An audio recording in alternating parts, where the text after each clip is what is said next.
Marketing management plus class 12th और business studies का chapter हम लोग कर रहे थे, उसको कंटिन्यू करते हैं हम लोग। पार्ट नंबर 5 हमने किया था, पार्ट नंबर 6 स्टार्ट करते हैं। पहला टॉपिक हम इसमें करेंगे उत्पाद। हम लोगों ने पढ़ लिया था उत्पाद क्या चीज़ होती है, लास्ट वीडियो में आप देखें। उत्पाद मतलब वस्तु होती है जो कि ग्राहक के लिए बनाई जाती है, ग्राहक उसको क्रय करता है। अब उत्पाद की विशेषताएं देखें, फीचर्स ऑफ द प्रोडक्ट क्या है। फीचर्स ऑफ द प्रोडक्ट में यदि हम आते हैं तो इसमें पहला पॉइंट हमारा आ गया कि क्रेता की दृष्टि से उत्पाद वह है जो कि विक्रेता से वह प्राप्त करता है। From the buyers point of view the product is what he purchase from the seller. ग्राहक जो दुकानदार से खरीदता है वही ग्राहक के लिए एक उत्पाद या वस्तु होती है। उत्पाद मीन्स वस्तु, ठीक है। सेकंड पॉइंट आ गया, उत्पाद भौतिक पदार्थ या सेवाएं दोनों हो सकते हैं। Product may be and physical object और एन सर्विसेज। या तो हम कोई वस्तु खरीद रहे हैं या सेवाएं खरीद रहे हैं, दोनों को ही उत्पाद कहा जाता है, ठीक है। सेवाओं में क्या आ सकता है, जैसे ट्रांसपोर्टेशन, बैंकिंग, ठीक है, इंश्योरेंस, ये सभी। थर्ड पॉइंट है, क्रेता उत्पाद नहीं खरीदता बल्कि उससे होने वाली संतुष्टि को खरीदता है। Buyer doesn't buy the good but the satisfaction from them. हम कोई वस्तु इसलिए खरीदते हैं क्योंकि वो हमारी किसी आवश्यकता को संतुष्ट करेगी।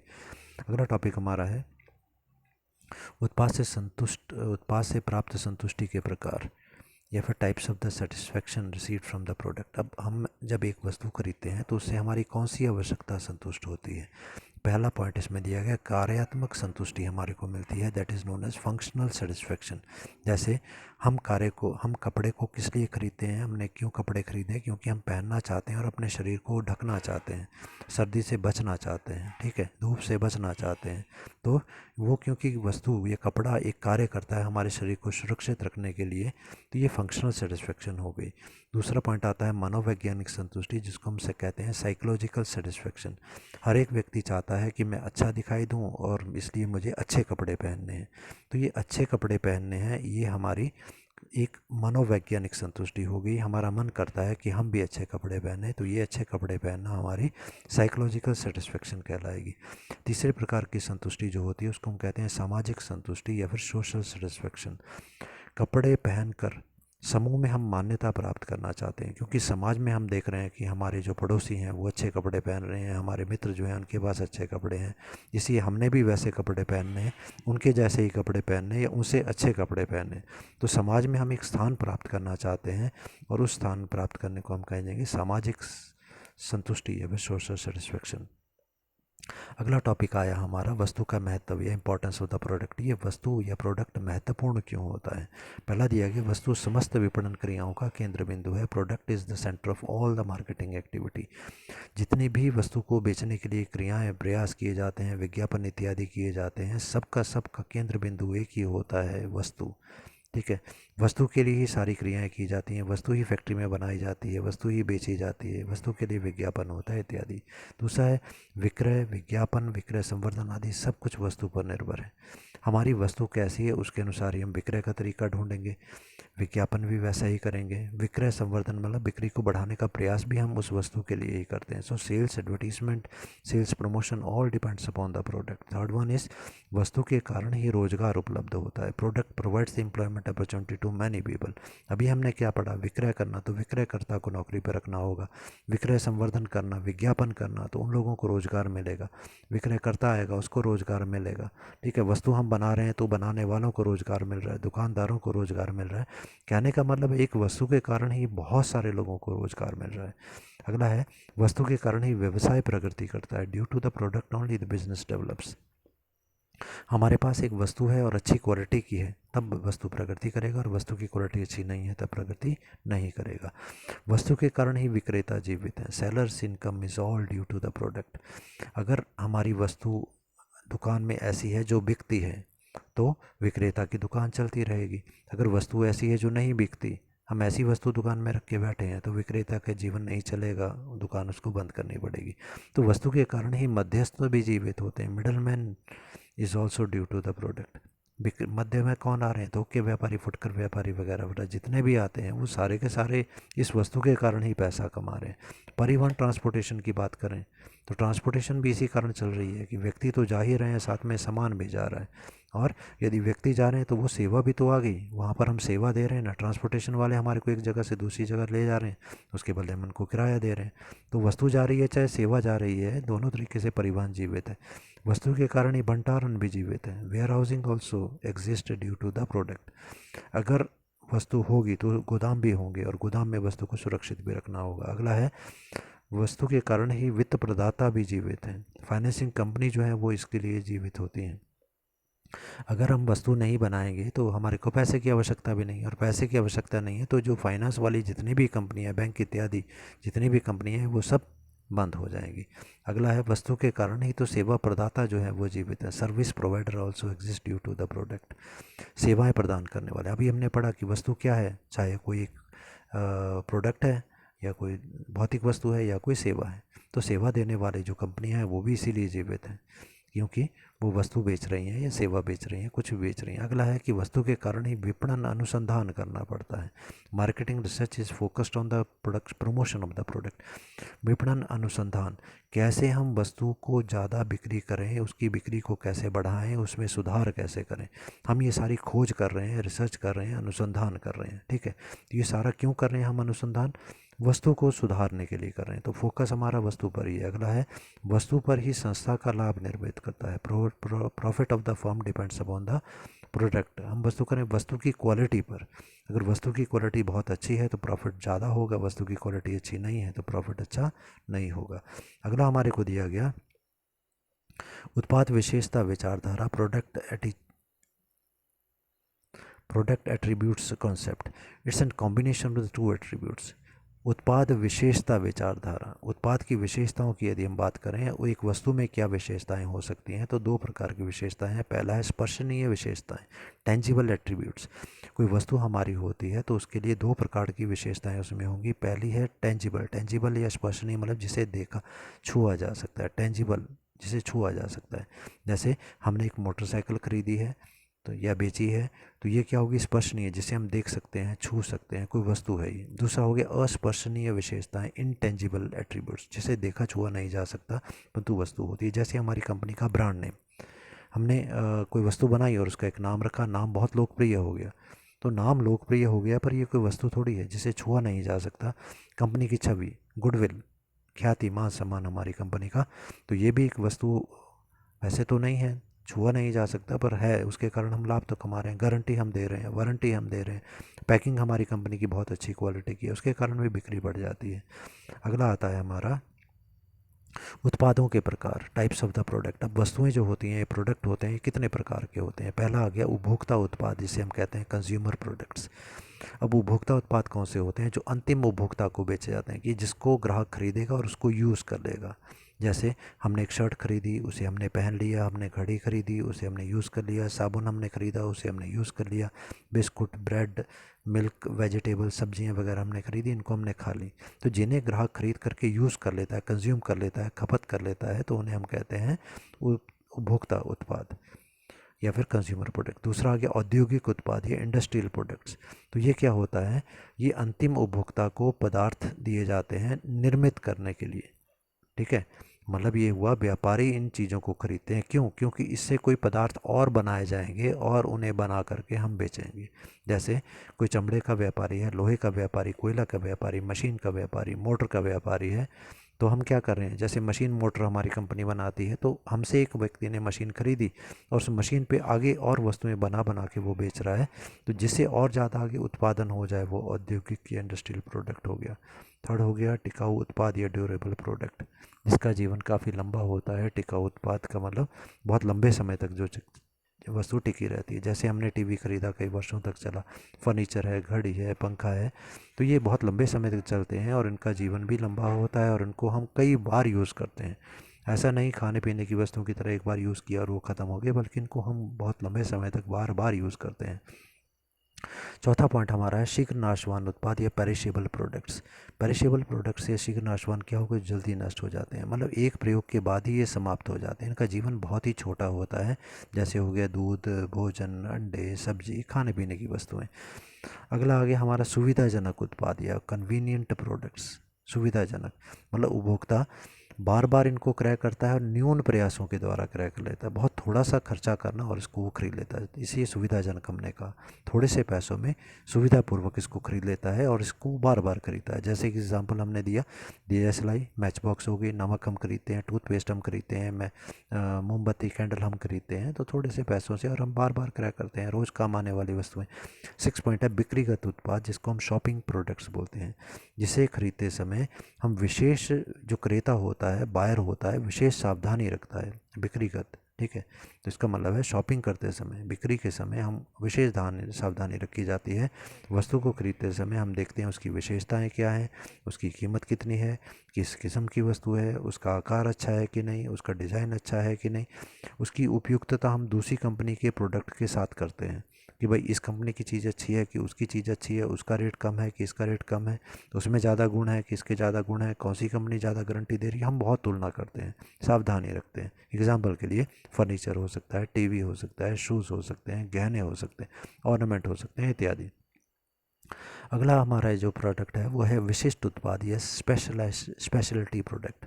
तो विशेष उत्पाद या स्पेशलिटी प्रोडक्ट क्या होता है, जिनका उपभोक्ता के लिए विशेष महत्व होता है, इसको खरीदने के लिए वो बहुत ज़्यादा अट्रैक्ट होता है, आकर्षित होता है, और इस प्रकार की वस्तु के लिए, विशेष प्रकार की वस्तु के लिए विज्ञापन बहुत बड़े बड़े पैमाने पर कंपनियां जो हैं वो करती हैं।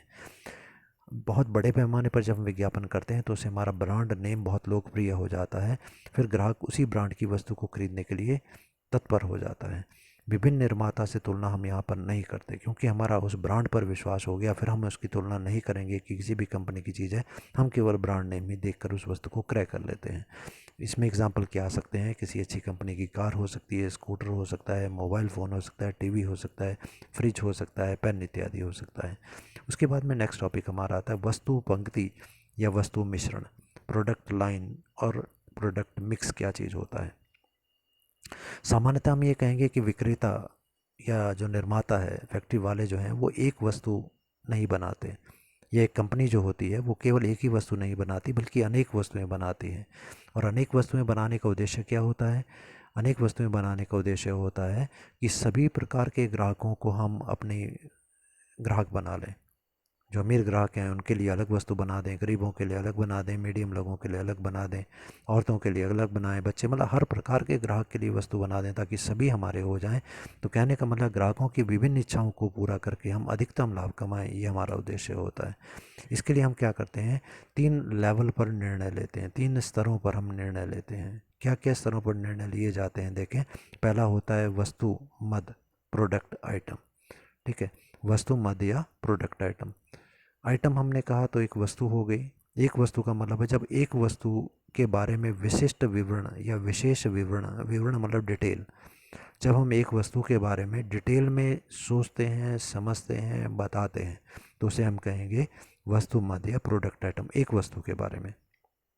दूसरा पॉइंट क्या आता है, वस्तु पंक्ति, जिसको हम बोलते हैं प्रोडक्ट लाइन। पंक्ति मतलब लाइन, वस्तु का मतलब प्रोडक्ट। ठीक है, वस्तु पंक्ति का मतलब क्या हुआ, जहाँ पर कि, अब एग्जाम्पल लेके समझते हैं इसको, एक ही प्रकार की वस्तुएं हैं परंतु एक माध्यम के द्वारा बेची जाती हैं और एक ही प्रकार की आवश्यकताएं भी वो संतुष्ट करती हैं।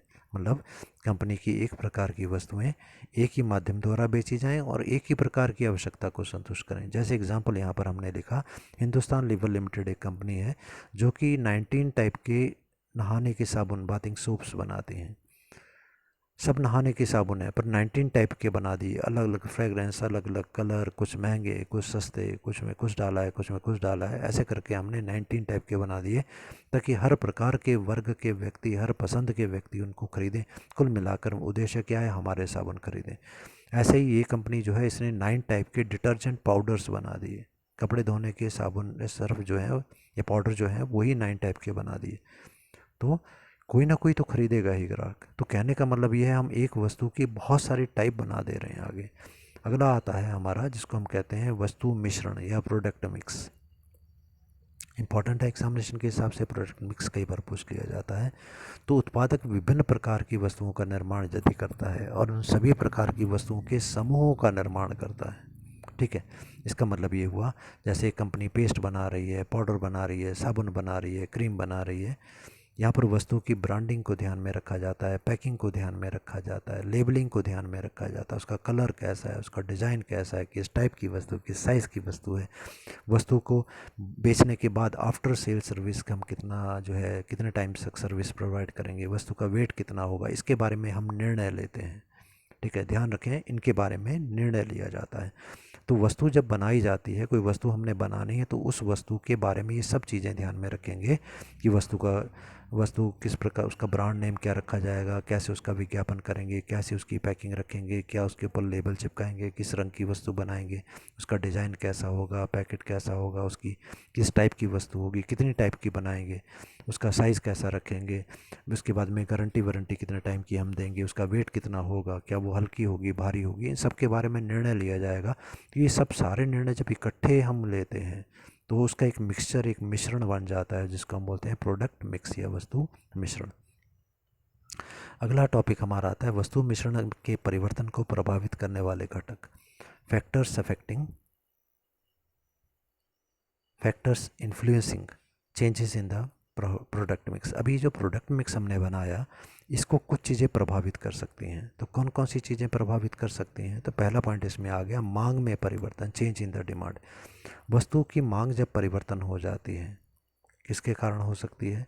जनसंख्या में परिवर्तन हो गया तो भी मांग बदल जाएगी। लोगों की क्रय शक्ति में परिवर्तन हो गया, लोगों के पास पैसा नहीं बचा, कमाई नहीं हो रही है, ठीक है, तब भी क्या होगा? डिमांड कम हो जाएगी। प्रवृत्ति लोगों की बदल गई, जो चीज़ हम बनाते थे उसकी उसकी रुचि नहीं रही, किसी और चीज़ों में रुचि हो गई, तो भी हमारी डिमांड कम होगी। उनका दृष्टिकोण ही बदल गया कि भाई ये अपने इंडिया की चीज़ें अच्छी नहीं हैं, फ़ॉरेन की चीज़ें खरीदो। तो इसका मतलब ये हो गया उनका दृष्टिकोण बदल गया, तो हमारी इंडिया की चीज़ें जो है उनकी बिक्री कम हो गई।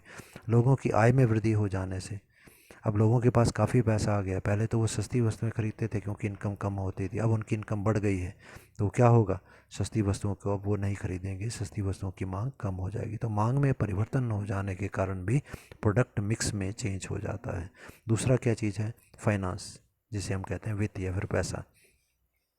यदि कई वर्षों से लगातार हानि हो रही होती है, कंपनी को कई वर्षों से लगातार हानि हो रही होती है, तो मैनेजर पुरानी वस्तु का उत्पादन बंद करने का विचार करते हैं, और या फिर नई वस्तु का निर्माण शुरू। पुरानी वस्तु बंद कर दो, इसमें लाभ नहीं हो रहा, नई वस्तु बनाना शुरू कर दो। या फिर वो ये डिसाइड करेंगे कि पुरानी वस्तु जो है वो बनाएंगे, पर उसमें अब चेंज कर दो, कि अगर ऐसी वस्तु नहीं बिक रही तो उसको चेंज करके नई टाइप की वस्तु बना के बेचना शुरू करो। और इन सब के लिए क्या आवश्यकता है? पैसे की आवश्यकता है, क्योंकि हम परिवर्तन कर रहे हैं यहाँ पर। और परिवर्तन जब भी होता है, नई प्रकार की वस्तुएं, नई प्रकार की मशीनें, नई प्रकार के वर्कर्स, ट्रेंड, तो पैसा चाहिए। अगला है उत्पादन या फिर प्रोडक्शन। सीधी सी बात है कि जब भी उत्पादन का आकार बढ़ता है, उत्पादन का पैमाना, साइज ऑफ प्रोडक्शन, मतलब ज़्यादा मात्रा में उत्पादन होता है, तो लागत अपने आप कम हो जाती है। लागत कम हो जाती है। और दूसरा तरीका उत्पादन से संबंधित क्या हो सकता है? देखिए मैंने दिया, by products are again utilize for preparing the new products. एक एग्जांपल हम लेते हैं, जैसे मान लो कि हम कोई चीज़ बनाते हैं जो कि कार्डबोर्ड या गत्ते से बनती है, तो हम बीच में मान लो सर्कल सर्कल हम बना रहे हैं, सर्कल सर्कल काटते हैं हम, गत्ता एक बड़ी सी गत्ते की शीट है, उसमें से बीच में से छोटे छोटे सर्कल हमने काटे और उससे चीज़ बना करके बेची। पर अब बीच में 2 सर्कल्स के बीच में या 3 सर्कल के बीच में जो खाली गत्ता रह गया वो तो वेस्ट हो गया। अब कंपनी ये बोल रही है कि ये सारा वेस्ट बेकार जा रहा है, रॉ मटेरियल तो हमने खरीदा है, पैसे तो हमने सारे के दिए, अब बीच में जो छोटे छोटे हिस्से रह गए गत्ते के, ऐसा करो कि उससे भी कोई चीज़ बनाना शुरू करो, इन छोटे छोटे टुकड़ों से कोई और चीज़ बनाना शुरू कर दो। तो हम इसको कहते हैं बाई प्रोडक्ट्स, ठीक है। तो उससे भी कोई चीज़ बनाओ और उसको भी बेचो। जो वेस्ट जा रहा था मटेरियल, अगर हम उसको भी बना बना कर बेचते हैं, तो हमने क्या किया? अब हमारी मार्केट प्रोडक्ट मिक्स को चेंज कर दिया, उत्पादन की तकनीक बदल दी कि भाई मेन चीज़ तो बनानी है, पर जो कच्चा माल थोड़ा थोड़ा वेस्ट हो रहा है, उस थोड़े थोड़े वेस्ट को भी हम यूज़ करके कोई नई चीज़ बना के बेचें, ताकि उससे भी कुछ ना कुछ मिल जाए। चौथा पॉइंट आता है प्रतियोगिता या फिर कंपटीशन। यदि कोई निर्माता कोई नया रूप वस्तु का मार्केट में लाता है, कोई नई टाइप की वस्तु मार्केट में लाते हैं, तो बाकी संस्थाएं भी उसी मिश्रण से वस्तु को निर्माण करना शुरू करेंगी, क्योंकि नई वस्तु आई है तो हमेशा ग्राहक नई वस्तु की तरफ जाते हैं, चाहे नई वस्तु बिल्कुल बेकार हो। परंतु केवल सुना है कि नई वस्तु, और हम उसे खरीदने के लिए तैयार होते हैं, और उसके बदले में जो अच्छी वस्तुएं पुरानी थी उनको हम छोड़ देते हैं। तो कहने का मतलब ये होता है कि जब किसी निर्माता ने कोई नई वस्तु बना दी, सारे ग्राहक उस फैशन की तरफ चल पड़े। अब हमारे को मजबूरी में, क्योंकि ग्राहक खरीदना ही नहीं चाहते, तो इसलिए हमें मजबूरी में उसी प्रकार की नई वस्तु जो है वो बनानी पड़ेगी। हमें भी उस कंपनी की तरह अपने प्रोडक्ट मिक्स या फिर वस्तु मिश्रण में चेंज करना होगा। तो ये प्रतियोगिता को देखकर हमें परिवर्तन करना पड़ता है। अगला है निर्माता की छवि या मैन्युफैक्चरर्स इमेज। यदि हम पहले सस्ती वस्तु बेचते थे, गरीब लोगों के लिए ही वस्तु बनाते थे, अब हम मध्यम आकार के लोगों के लिए भी वस्तु बनाना शुरू कर दें। मध्यम आकार मतलब पहले गरीबों के लिए थी, अब थोड़े से मीडियम टर्म वाले, मध्यम वर्ग के लोग जो कि ना बहुत अमीर हैं ना गरीब हैं, बीच वाले। तो इसका मतलब ये गरीब लोगों की वस्तु से थोड़ी महंगी होगी। तो जब हम महंगी वस्तु बनाना शुरू करते हैं तो लोगों की नज़रों में हमारी इमेज, हमारी छवि जो है वो सुधर जाती है कि कंपनी अच्छी वस्तु बना रही है। ठीक है। लास्ट है हमारा मार्केटिंग। मार्केटिंग में हम चेंज कर सकते हैं। पहले कोई और तकनीक अपनाते थे विक्रय की, अब कोई और तकनीक अपना रहे हैं।